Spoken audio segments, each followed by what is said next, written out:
Welcome to Hiraeth, the home of modern Welsh politics. For nearly 3 decades, the UN has been bringing together almost every country on Earth for global climate summits, called COPs, Conferences of the Parties. In that time, climate change has gone from being a fringe issue to a global priority. COP26 is the 2021 United Nations Climate Change Conference, and this year will be the 26th annual summit. With the UK as president, COP26 takes place in Glasgow. And joining us to talk all things COP tonight are Andy Middleton, a noted voice on the environment and climate in Wales, but also Chief Exploration Officer at TYF Adventure. Hello, Andy. Hello and good evening. Great to be here with you. Thank you very much for joining us. We've also got with us Kate Evans, who is an energy and construction lawyer at Capital Law, green energy and sustainability enthusiast, and Cynnal Cymru trustee. Hello, Kate. Hi there. And finally, we have Mark Linus, who is an environmental writer and author of Our Final Warning, 6 Degrees of Climate Emergency, which is out now, as well as a CVF and Science Ally Fellow. Hello, Mark. Hi there. Kerry, I think you're starting us off with questions this week. Yeah, Mark, I was interested in your writing. So what I really want you to do tonight is can you just set the scene for us as you did in our final warning? Yeah, okay. Those of you who follow the kind of climate change scene and read the media about this story and the issue will be familiar with a lot of people saying, this is our last chance to, whatever, X, Y, and Z. The thing is, though, that COP26 in Glasgow pretty much is our last chance to meet the Paris goals of, in particular, the 1.5 degree Paris goal, which is that global temperature shouldn't be allowed to rise past 1.5 degrees above pre-industrial levels. We're currently about 1.2, by the way. If emissions carry on rising as they pretty much are, then we'll cross that level, I don't know, sometime around in the early 2030s. So it's a pretty imminent issue, particularly given that to meet the 1.5 degree target, we have to reduce emissions by about 45% by 2030. Now, we're not going to do that if we put it off till 2025 or 2026 or 2029. It's pretty much 2021. COP26 is the last chance to get the big emitting countries to put on the table pledges to reduce their emissions, which is commensurate with this 1.5 degree target. And for them to do so is voluntary. It's up to them. It's up to China. It's up to India. It's up to the United States. It's up to the United Kingdom to volunteer what they're going to do to meet this Paris goal. And if you put all of the pledges, the pledges, by the way, there's kind of acronyms for everything in COP language, as you'll see from COP. These are called NDCs, which are nationally determined contributions. So the NDCs collectively of all of the world's countries and all of the parties to the convention, hence COP, are supposed to meet this target, although of course they don't. I mean, currently, if you put all of the NDCs together and all of the governments actually meet their pledges, which is a tall order, it comes in at about 2.4 degrees. So we're well beyond even the 2 degrees like upper limit level that was agreed at 2015 in Paris. Thanks, Mark. Kate, building on what Mark said, this is 30 years the UN have been hosting these conferences now. And recently, Greta, who is the voice of climate change to us all, has said, the great and the good, it's just blah, blah, blah. This meeting now in Glasgow has to be the time to act, doesn't it? It does indeed. And as you say, as what I alluded to just then, is that even with the kind of contributions that leading countries are making at this stage is still not good enough. But as you say, as Greta said, the time for talking is pretty much over. We've gone past that. It's time for the actual commitments that we're talking about to be pushed forward. And I noticed in the news just before this podcast, this already been pushed out. Our part of the Paris Agreement, basically each country is going to be spending $100 billion a year in climate finance to help the poorer countries who are, experience the coalface of climate change at the moment. There's supposed to be this big fund that is supposed to be all the different countries could be contributing to. That was supposed to be happening by 2020. It's already been pushed back now to 2023. So the COP hasn't even started yet, but you're seeing these slow erosions of, we're just going to keep on kicking the can down the road. And it's just, we can say whatever we want, but unless we actually start doing things, it's not going to manifest itself in anything getting better, is it? No. Andy, so both Mark and Kate have mentioned those kind of obligations, the NDCs, as Mark mentioned. And we've had all sorts of announcements in the last week from the UK government, a little bit from Welsh government. Have you heard anything from what's been announced so far that has really struck home with you, or has it just been blah, blah, blah? I suppose what still strikes me is the incredible lack of ambition. And the 100 billion figure that Kate just mentioned is a really lovely example, because it's roughly the same amount of money that's invested just in Wales in pensions and ISAs. So if the people of Wales chose to pivot their savings to something green, which would be a pretty smart thing to do just in terms of investment returns, let alone climate impact, Wales by itself could finance that entire budget. To give you a sense, like a country of 3 million people could put the same amount of money on the table through their pensions as been pledged by all of the industrial nations around this climate. So I think there's what's missing is the big enough ambition to say, well, this is how we do things. But I guess what strikes me at a Wales level, having spent the morning with a bunch of great people from the heads of the Valleys Regional Park, and this afternoon with a bunch of medics, this stuff, radical action on climate, is a conversation topic like it's never been before. And that really does give me hope, almost regardless of what comes out of COP. What else should they be doing? You mentioned, or at least alluded to, divestment there, or spending in greener areas, Andy, but what else can government be doing? I think for me, there's a couple of pieces here. I think we've been, and I think part of the blah, blah, blah criticism from Greta comes from the fact that people are trying to solve this stuff still from little silos without people getting in the room to talk to the different people, create safe space for people from different backgrounds to talk together. And although, there's lots talked rightly about, what are the big oil giants looking at doing in COP, but there's been very little conversation about the 99% of businesses in Wales that are SMEs. What role can they play in terms of the way they buy things, in terms of the way they engage their customers and the way they're doing stuff. So for me, there's a need for joining up around a shared set of values that matter to the future of Wales. And I think particularly here, looking at the Wellbeing of Future Generations Act, we've got a real shortage of language, I guess, to talk about what climate change means for my grandchildren in their lives or their children's time, to think about much longer timescales. And I think Wales is in a great place to host some of those conversations. Whilst government doesn't need to have the answers, but it can hold the space for others to try to compare their notes and create better ones together. Hey, what would you like to see?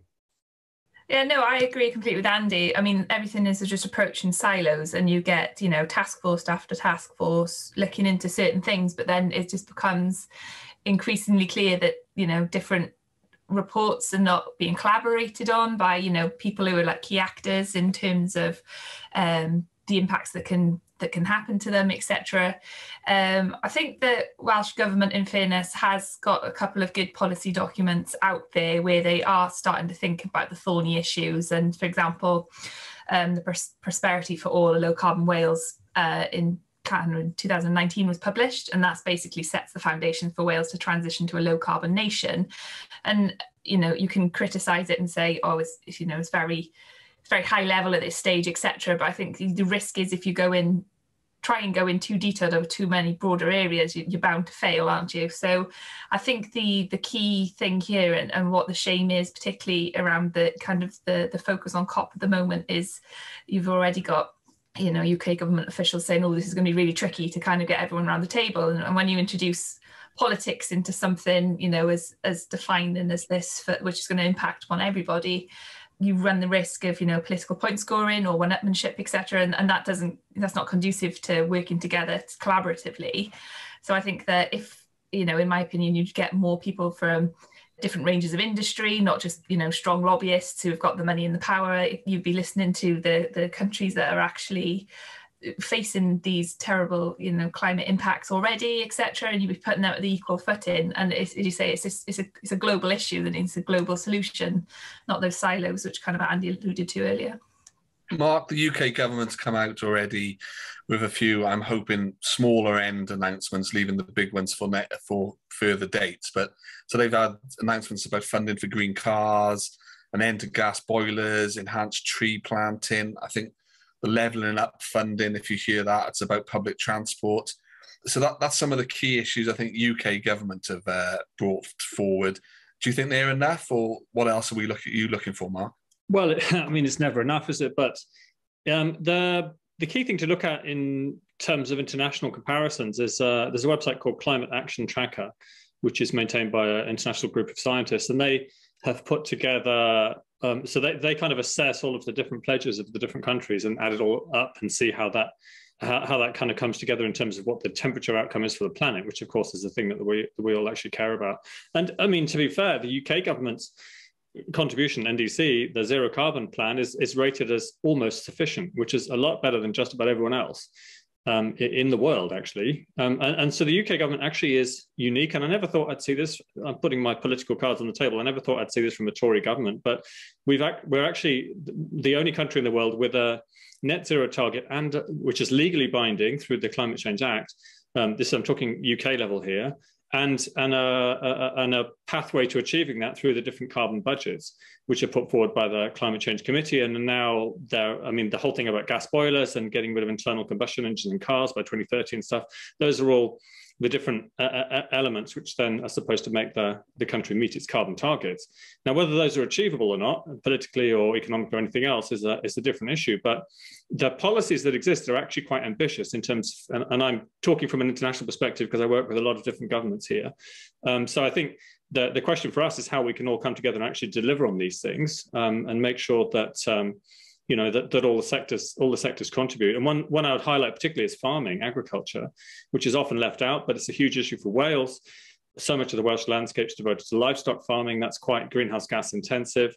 It also means you don't have any room for reforestation and stuff like that. So, there's some quite strong and invested lobbies in these things. It's not just agriculture. It's not just agriculture. There's chemicals.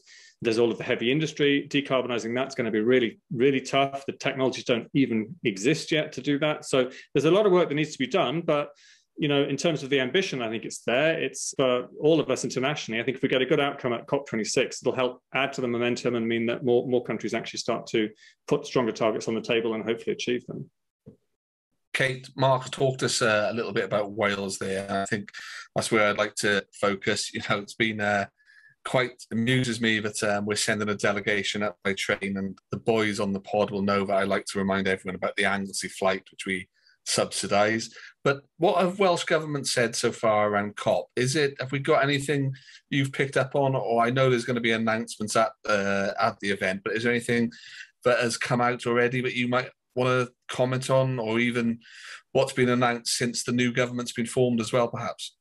So, as you have alluded to, there's a day devoted to COP at COP26 for smaller nation states and regions, and that's what I understand where Welsh government's coming in. And I know that Welsh and Scottish governments have been working together as well as part of a group of 260 regional governments around the world, called the Under 2 Coalition. What I understand just from announcements, etc., from Welsh government and how they, what they're expecting out of it is basically knowledge sharing between nations similar to our own, where we can kind of take their good ideas and transpose them across, Wales and vice versa. So there's been a lot of interest in the Wellbeing and the Future Generations Act, for example, and Wales is kind of a world leader in getting that kind of legislation in and using that as a benchmark for decision making in Wales.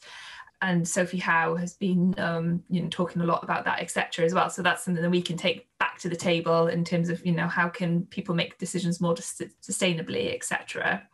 And I do understand that they've committed to publishing its new Net Zero Wales plan on the 28th of October. So it's not out yet, but by the end of this week, it should be released. And that should give us some further details on Welsh Government's plans, basically, for reaching net zero, which Mark has alluded to as well, is Welsh Government have made that commitment in legislation too for net zero by 2050, and they've set out as well carbon accounting targets to hit us there.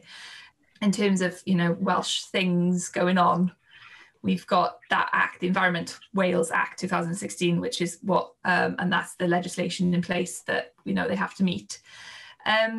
And it's kind of recognised that 2030 is the decadal target for a 63% reduction they're aiming for in reducing greenhouse gases in Wales. And they've announced that basically this is the decade of action we're in, and this is the bit where everyone, where all countries are going to have to start working really hard to reduce their emissions to get to these kind of percentages, which everyone's set, because it's like now or never, really. Andy, I know that you've been a long-standing voice on the environment and climate change in Wales. I remember listening to you about 15 years ago, which is the start of my journey in this area.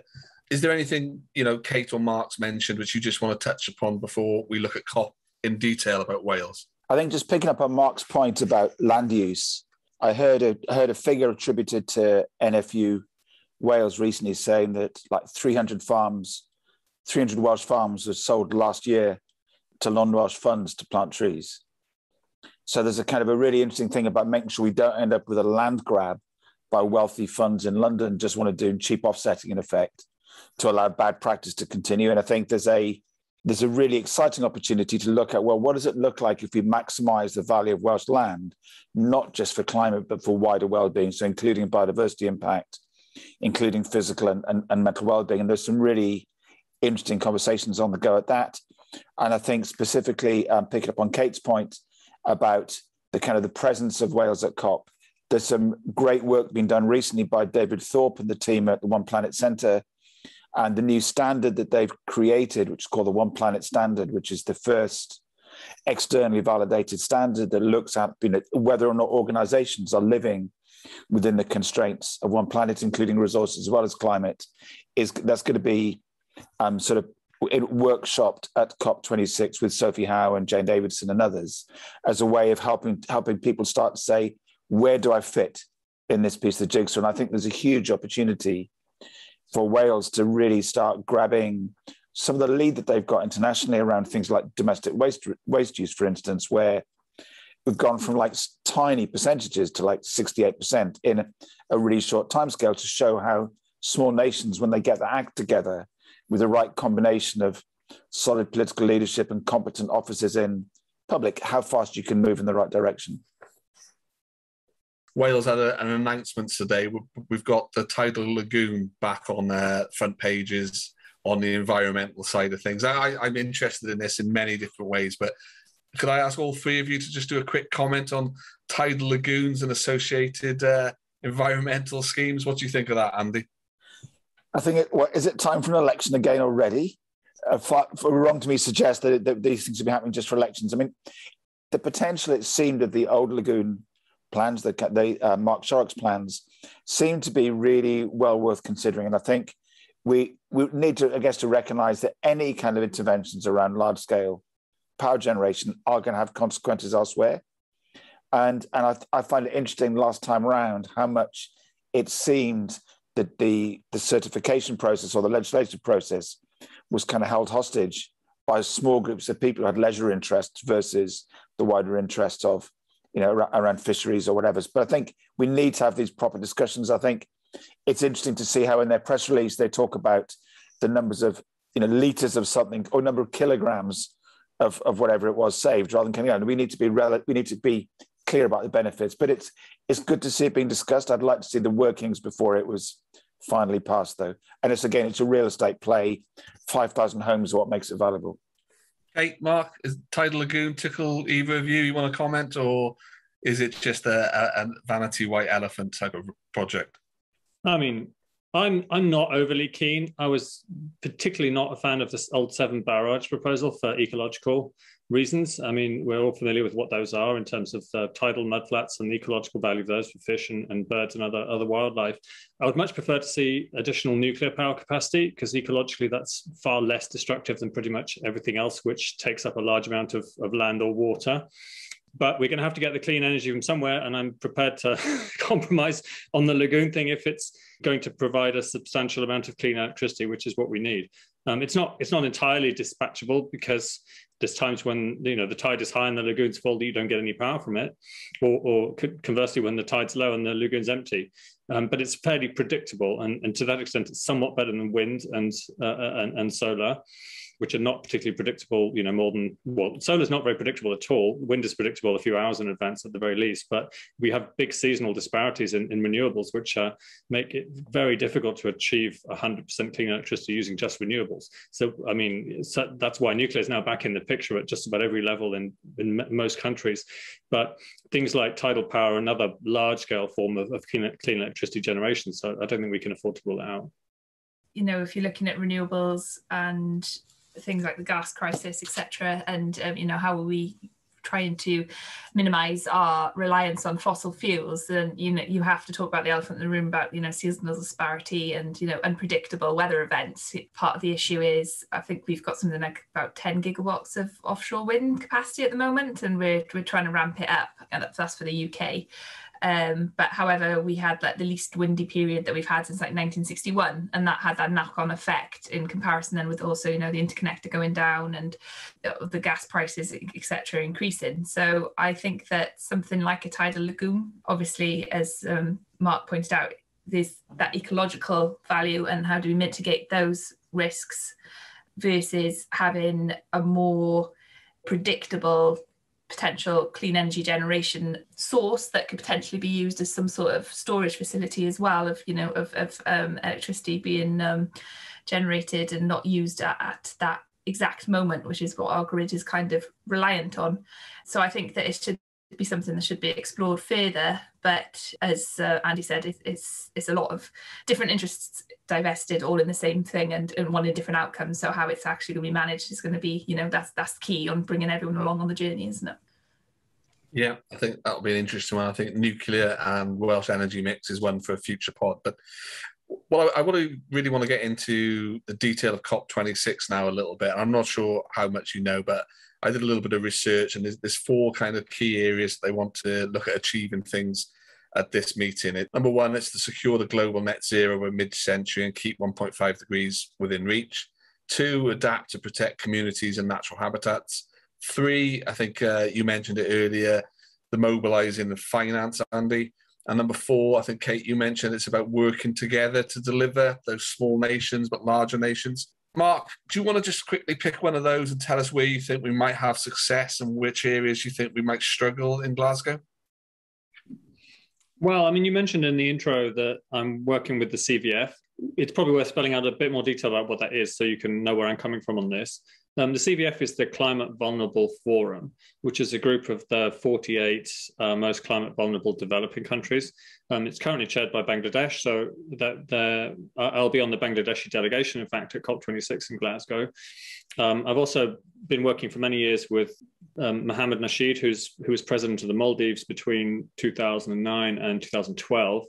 He's also an ambassador for the CVF, Ambassador for Ambition. So he's one of the most prominent and eloquent spokespeople internationally on this, and obviously speaking for a country which is probably certainly one of the most vulnerable in the world, given that the Maldives faces long-term extinction from sea level rise and other extreme weather events if this issue isn't addressed and if we don't keep 1.5 degrees on the table. So the CVF was really the strongest voice in Paris at COP21, which kept 1.5 alive. That was their demand, 1.5 to stay alive for us. And when pretty much everyone else had given up on it, including all the big green NGOs. So the CVF is a really strong body because they cut across all the different negotiating groups amongst the developing world. So, it's a really powerful voice, and they've got the kind of moral force as well. We just did a response actually from President Nasheed about the 100 billion financing, because the UK presidency has obviously tried to move that issue forward, but we're not going to see 100 billion on the table till 2023.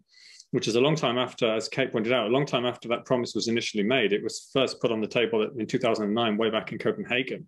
So it's taken a very long time, and there's still this, 20-odd billion gap in climate financing. So they're really asking the vulnerable developing countries to just trust the richer countries, trust the global north. We'll come up with the money at some point in the future, but here's a pat on the back, off you go, and let's claim this as a success. So I don't think that the developing countries are going to take this, lying down. It's not acceptable to them, and Glasgow is set up for failure unless there's much more movement on the financing issue within the next 2 weeks. Kate? I think that there's many areas where it could potentially fall down, and it's going to require the collaboration of the participants involved in the decision makers. In terms of the working together aspect. I understand that at COP26, some of the key objectives are to finalise the Paris rulebook. And so that's the detailed rules that make the Paris Agreement operational, and then accelerate action to tackle climate crisis through collaboration between governments, businesses and civil society. So, I mean, if we, you know, this is, as mentioned at the outset of the podcast, this is our last chance to basically, you know, come up with the goods to meet the objective set by the Paris Agreement. So I think that was something I'll be looking at with close interest as to whether that's picked up by the media, etc., reporting on it, because there's been quite good coverage so far, is how far do they go in actually coming up with these, you know, detailed rules to actually make this commitment go beyond COP26 and what we're going to achieve that way. Because I think if they can't come to some sort of agreement regarding that, as say talking about the modelling that earlier in the podcast, can't remember who said it, sorry, but you know, we're looking at if everyone's meeting the NDCs who have put them forward, you know, we're still looking at 2.4 degrees, and that's obviously way beyond the 1.5 that is kind of was benchmarked in Paris. I think they said well beyond under 2, and then it's subsequently become 1.5. So it would be interesting to see, you know, from the world leaders and from everyone involved there, you know, what can come up with as a solution, and who is going to be willing to sign up to it, etc. You know, Andy, I'd like to pick up on the point that Kate was talking about there. So the one thing, you know, I never expected to be getting excited about ever in my life was governance, because I'm interested in kind of action and so on. But I guess in terms of this working together piece, the one thing that's going to have to radically shift is the way that we make decisions, particularly at that intersection between government, business, and civic society. And my broad take is that, you know, the consequences that we're now experiencing, both in terms of climate, you know, and on COP15 in terms of biodiversity, are a consequence of the best designed governance systems that specialists can develop.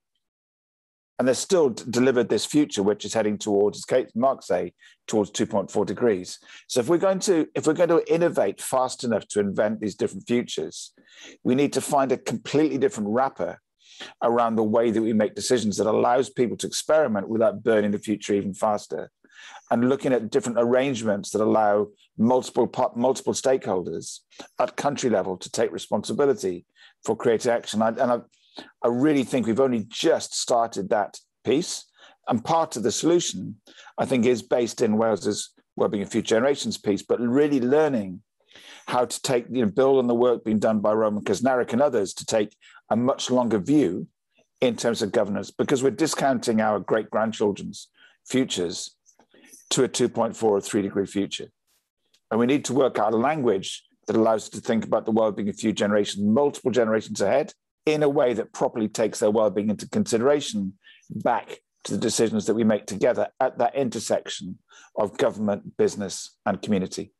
Well, I was just going to chime in just to say it's worth possibly pointing out what the difference is between 1.5 and a 3 degree world in terms of the actual impact, because it doesn't sound like much, you know, a couple of degrees here or there. I mean, really, who cares? But it is the difference really between a world with no coral reefs and a world with still at least a third of the coral reefs that we have around today still existing. So that 0 coral reefs at above 2 degrees. Large amounts of the planet become uninhabitable within the tropical zone as you're moving into a 3 degree world. We'd see a peaking of global food supplies probably around 1 degree. 1.5 will see total loss of the Arctic sea ice. So that an open water North Pole for the first time in about 150,000 years.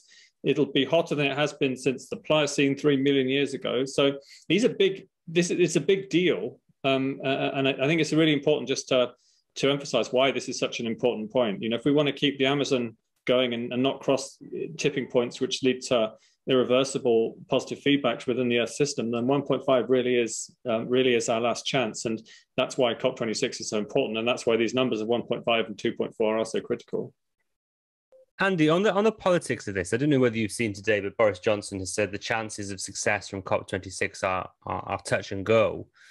Do you think that's politicians now trying to create some sort of expectation management, or do you think that's sort of an admission that not a lot is going to come from this conference? I suspect it's a bit of both. I mean, I wouldn't be surprised if the showman part of him is building up it's touch and go, and hey, look what I managed to pull out the bag at the 11th hour. But I guess, broadly, Paris laid these amazing foundations for what's happening, yet we're dragging our feet, even on relatively small amounts of finance in terms of what's needed. And you've got Sunak in this country saying that we can't afford to fix the future, despite the fact that the maths show that actually the benefits are significantly greater than the cost across these areas. So I'm not without hope that we can do that, but I guess I'm more hopeful I'm hopeful now of getting some positive responses from COP26 than I might have been when the kind of last American runoffs, when everyone over here was on tenterhooks still up until the 11th hour. So I've been no means tuning out and writing it off. I mean, I think there are still great hopes, and I think, as Mark was saying, sometimes it can be the outliers, such as the CVF, who actually who switch things through at those kinds of last minutes. But of course, it isn't just up to government by itself to make this happen. It is about that cross-working between sectors.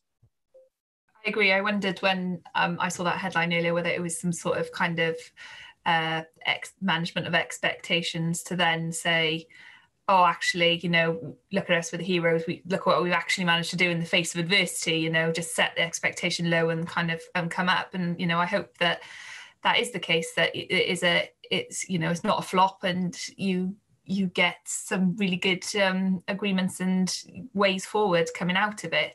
Basically, all of the kind of leading legislation we've put in place as the UK and as devolved administrations regarding this area, we're a very knowledgeable country on it, and we're kind of market leaders in some regards and not so much in others. So I just think it would be a massive shame if this wasn't jumped on, grabbed by two hands, because I think we've got a really good potential to really push it forward. I mean, I agree there's expectation management going on. I mean, that's fundamental to the process, actually. And it's a big responsibility being the presidency of the COP. And I mean, what they'll be looking at is the experience of Copenhagen, which was, you started off with all of these, very high expectations. They called it Copenhagen. We were going to have this amazing global deal. And the whole thing it was a catastrophe. And it was partly a catastrophe because it was, it would have been perceived as being an okay outcome had there not been such high expectations beforehand. And so the Danes really messed that one up. And I know that there's people who are involved in the COP26 presidency now who are very keen not to repeat that experience. How high can expectations be, though, when countries such as China and Russia and India aren't as engaged in this process, or engaged at all in this process, as you would like them to be in order to see real change globally? Well, I mean, one of the signals that everyone's reading at the moment is who's actually going to attend in terms of world leaders. Scott Morrison was like off and on. Are the Australians going to come? Then it's Putin. Is Vladimir Putin going to come? Well, no, but they have announced that they want to be net zero of a sort by 2060, which is long enough away that no one can ever say anything about it. Saudi Arabia, by the way, is even going to be net zero now by 2060, believe it or not, when they've finished pumping out all their oil. Then you've got Xi Jinping, so you've got China, which of course is absolutely the biggest player of all on the global scene, bar none. They're the biggest emitter. They're the strongest power, really, apart from the United States, and they're not going to come. And I remember I was in the heads of state meeting in Copenhagen when the Chinese basically played Obama and the rest of the world and just blocked everything by not being in the room, because you can't make a deal without China. And if the Chinese don't show up, or don't show up at a sufficiently high level, then you've got no negotiating partner. But I think the Chinese have moved a long way since then. So I wouldn't write that off. And they do also have more on the table than India, which doesn't have a net zero goal at all. And of course, India keeps pointing to the fact that their per capita emissions as a developing country are much lower than ours, and any other industrialized country, of course. Therefore, why shouldn't they carry on burning coal to develop their country and eradicate poverty and so on? But of course, if they do that, then that's the budget for 1.5 shot, because it's already been burnt by us rich emitting countries. So that's kind of a fact. The carbon's in the atmosphere already, and there's very little left for the budget for 1.5. So the way that you do a deal has to be about financing and tech support and things, and it also you have to kind of reverse the narrative so that it becomes a positive thing rather than a sacrifice. So in the CVF, we talk about climate prosperity, and Bangladesh has got a climate prosperity plan where they aim to eradicate poverty and become a middle income country in the process of moving towards net zero. So that's how they actually aim to, to become a prosperous nation, is by being a kind of a winner in the global clean energy revolution. So I think if you can kind of invert the narrative and make it something that you do to achieve your prosperity, to go for net zero, then perhaps we'll make more progress. What strikes me is that there's so little work has been done, like at a ground level, in developing countries or over here about in fact, like some of the post-growth opportunities that can be had by relocalizing economies, by rethinking what happens where, and recognizing that there is actually a different kind of prosperity and thrivability that comes from actually doing things differently on the ground. And the most obvious example, and one I use often, is about an amazing, there's a supermarket in Brighton called Hisby, stands for how it should be. They put 11.5 times more benefit back into the local communities than Tesco do.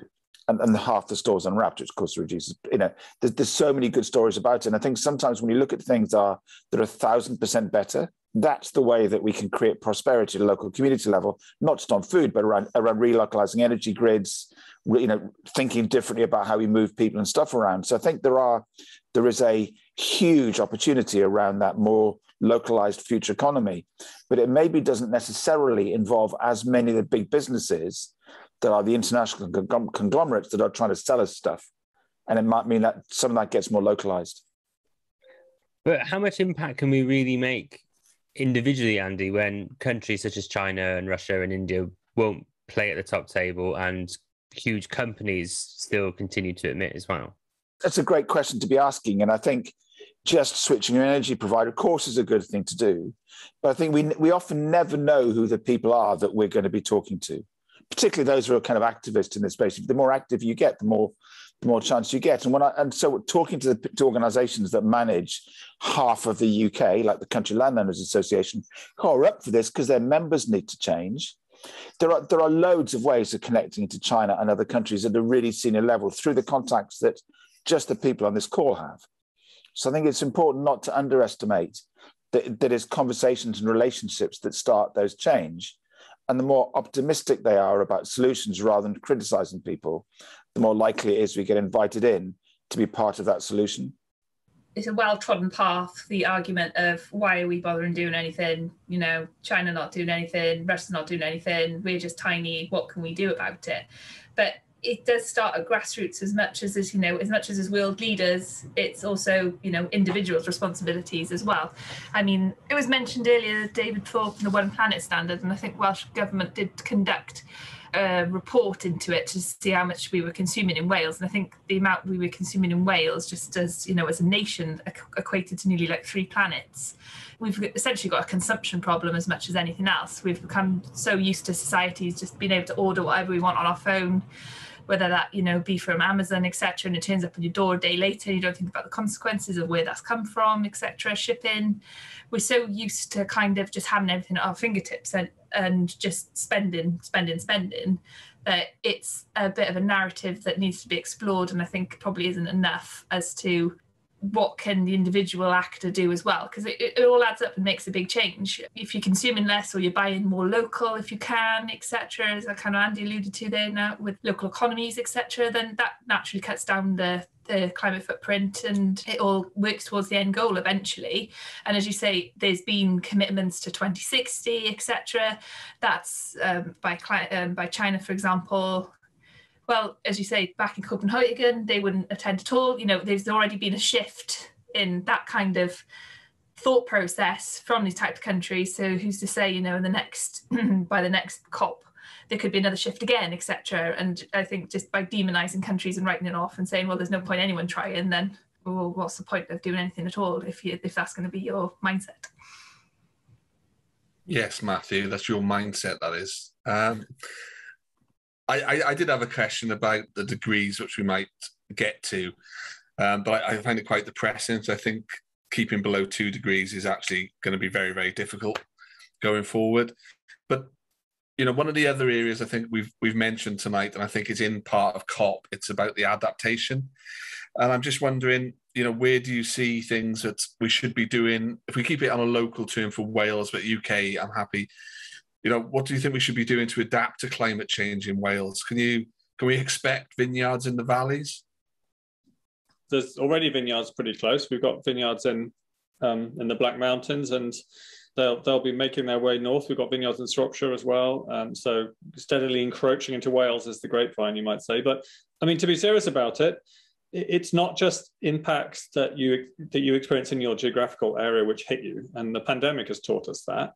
If we have a world food crisis and the price of food shoots up, or if we get such extreme climate impacts in Northern Africa that we have a new refugee crisis, or the conflict is exacerbated. I mean, we're all globally interconnected, and it's important to bear in mind that nobody's going to be completely insulated from the impacts of climate change. But in terms of what we have to worry about in Wales, I don't think it's just, I think precipitation extremes are going to be important. So extremes of flooding, but also of drought. I mean, we get longer and more intense dry periods now as well. People think of Wales as a wet place. That's another good reason actually to focus on reforesting the uplands. And I don't mean with tree planting offset schemes, which I detest. I mean natural regeneration and the return of more functional ecosystems to upland areas, which are very good at storing water, you know, and it's peat bogs and all of that as well. So they can help smooth out floods downstream. And there's a lot that we have to do. I mean, they call it, the buzzword or buzz phrase is climate resilience. So there's a lot that has to be done to make us, I mean, I'm actually just over the border in Herefordshire, but us as Wales, more resilient to climate impacts going forward for sure. Just pointed out as a hey boy, you're very much in Wales where you are, Mark. Okay. Well, it counts as the Welsh borders. I was to start now, but I was just looking out the windows and pretty much everything I can see is Wales. So I hope that counts. If you are side of the Y, you're staying in Wales. Kate, where do you see Wales looking at? And there's a lot of things coming forward out of this current Welsh government, which will be looking at that, you know, the public goods part of the subsidy for farmers, things like that. Anything you can see going forward? In terms of adaptation and Wales in particular, I know, you know, there's just looking at the weather that's happened over the last couple of winters and the amount of flooding we've had, particularly now down in my neck of the woods. So I live North Cardiff, but you know, got families in the valleys, etc. And you know, I live about 3 or 4 miles away from Pontypridd, who obviously experienced horrendous flooding a few Christmases back. And just by the geographical location of, you know, valleys, communities, etc., water's coming down. As you say, there's ecological destruction where there's no, as you say, natural barriers so for water. We've got coal tip spills and coming down, etc. It's stuff the Welsh Government is looking at, and I know that they have got it as part of their pledges into dealing with things like flooding and the coal tip safety in particular. However, they are quite limited with that because that's not a completely devolved power. So they are at a bit of beck and call there of UK government, and they need UK government to act as well. I think that those are two major things that we're going to have to look at adaptation-wise in Wales in terms of winters getting wetter. And if we are going for more extremes, like how is our housing stock going to cope with it? You know, we've got some of the oldest housing stock in the whole of the UK. And we live with a lot of people who live off-grid and aren't connected. So, you know, the more frequent these chaotic events happen, the more people in Wales are going to be at risk. So it's good it's on Welsh Government's agenda, but I would imagine that communities probably want to see things happening a lot quicker, especially as we know we're entering into another winter period now and all that uncertainty that's going to be for those residents and communities that were previously affected. Andy? You know, looking back on my time at Natural Resources Wales, I think it's been really interesting to see the conversations moving around adaptation. And, you know, to pick up on both Mark and Kate's point, there's, you know, a couple of weeks back, I think it was, there was an area of Italy just around near Genoa that had 29 inches of rain in 12 hours. And this isn't the wettest place in Italy necessarily, but as we get these spikes of intense downpours, as well as the droughts, that it becomes so important that as we've been hearing, that we optimize the level of which our ground can actually soak that rain back up and keep it where it needs to be, and not pollute the streams with runoff and cause problems downstream at the reservoirs and so on. And one of the conversations I've been having today that's been really interesting with Microsoft is about how can we start to create the information systems that allow people to see the consequence of different decisions around adaptation. So when you do block up peat and you do lock up more water, you do plant more trees, and you do X, Y, Z, to what levels, notwithstanding these spikes of impact, can you start to create that resilience at a community level that is owned by the whole community and enabled by local and regional governments? So I think for me, making the information on possible changes visible so that everyone from a primary school kid upwards can start to get insights and decisions and opportunities is a really important enabler of the kind of better decisions around adaptation. Different kind of adaptation I want to kind of look at is the economic adaptation that we as people are going to have to deal with as a consequence of decisions made at COP. I mean, a lot of people are quite concerned, and in Wales, they have a history of being quite concerned about the way that energy and fuel habit change can have on local economies. So whose responsibility do you think it is to ensure there's a just transition between our current economic model, which is, we know lots of people working in the fossil fuel industry, etc., to a new, greener economy in the long term? Do you think that's something that COP will have to deal with, or is that something that individual state governments will have to look at? Well, of course, Wales used to be a coal-producing country, and there was hardly, I don't think anyone would claim there was a just transition for the miners in the valleys. And so that's about the worst it can be in terms of an industry eradicated with no thought given to livelihoods of those communities. And I think they do look at that. I mean, the UK is going into COP26 with an ambition to basically end coal. I mean, they put it in those terms. So there's plenty of communities around the world that are still dependent on coal producing, and plenty of industries and wider economies whose livelihoods also depend on that. So what's going to happen with them? I would say for Wales, I think the biggest issue probably is agriculture. What a just transition for farming is going to look like, which is less livestock dependent. We're going to have to reduce grazing pressures on the uplands if we're going to see any level of reforestation and restoration of ecosystems. There's a lot of livelihoods and a lot of cultural and a lot of culture of many decades or even centuries, which is going to change as a result of that, and that's going to be subsidy driven as well. Public payments for public goods. The Welsh government, in fact, any UK government, is yet to set out how exactly that's going to look, but that's going to make huge changes, not just for farmers themselves, but for all of the rural communities and the livelihoods which depend on agriculture. So it's a broad change that we're looking at, and these aren't decisions that are being made in COP and imposed on Wales or anything like that. I mean, basically the way that it works is the national governments in their NDCs volunteer what they're putting on the table, and the idea of the COP really is to kind of up everyone's ambition and work out some of the specifics of how the whole thing's implemented. But it's still going to be up to Wales to decide what Wales is going to do in terms of both mitigation and adaptation to climate change. Andy, where do you think the balance should lie in terms of responsibility? Obviously, Wales doesn't have complete control over its ability to influence employment relations, working relations, but it's quite a progressive government in terms of its ambition on climate change. But do you think that they are focused in on a green and just transition? I hear some really encouraging sounds from colleagues who work in Welsh government around what the next version of the kind of agriculture offer is going to look like. That will have a pretty balanced combination of kind of spare and share, like spare for biodiversity and climate.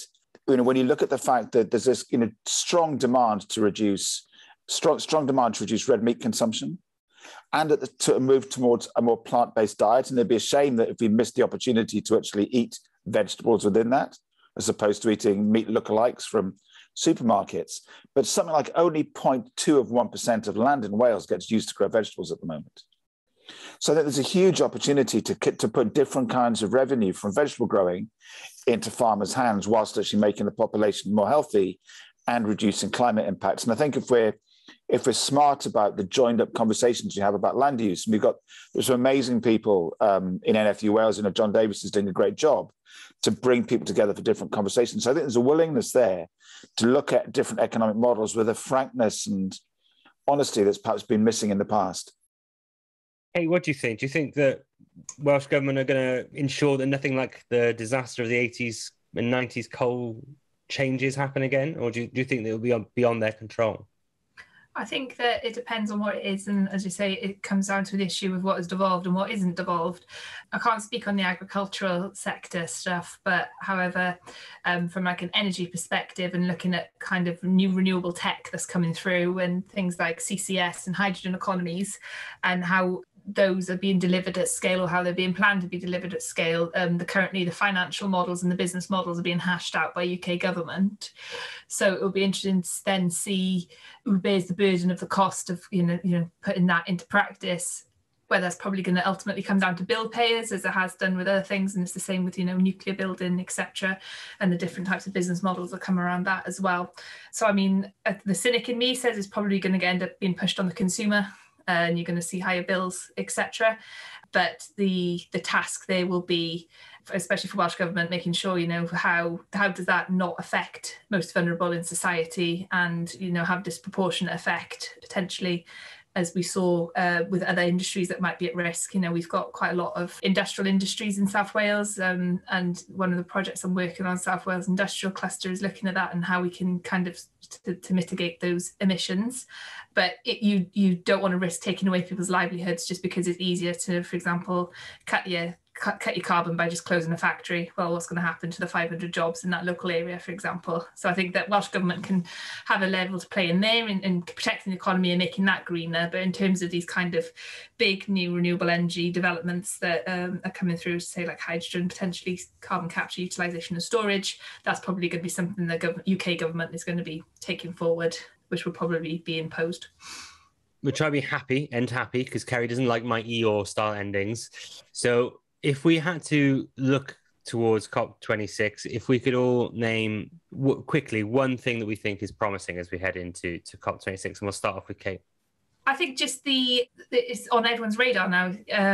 People are talking about it in the street, etc. Just the average person. It's brought, I think, the pandemic and the climate, the increasing crazy weather we're experiencing has put it on people's agendas, and people want to talk about it a lot more. And I think that's a good thing, because I'm so used to operating what feels like in the margins, when no one cares about what you're talking about, that everyone suddenly, like your family, is saying, yeah, well, what is that all about? I think that's only a good thing. And if we bring people along in that process, rather than thinking, oh my gosh, she's off again on a crazy rant, then it can only be a good thing. Andy, what about you?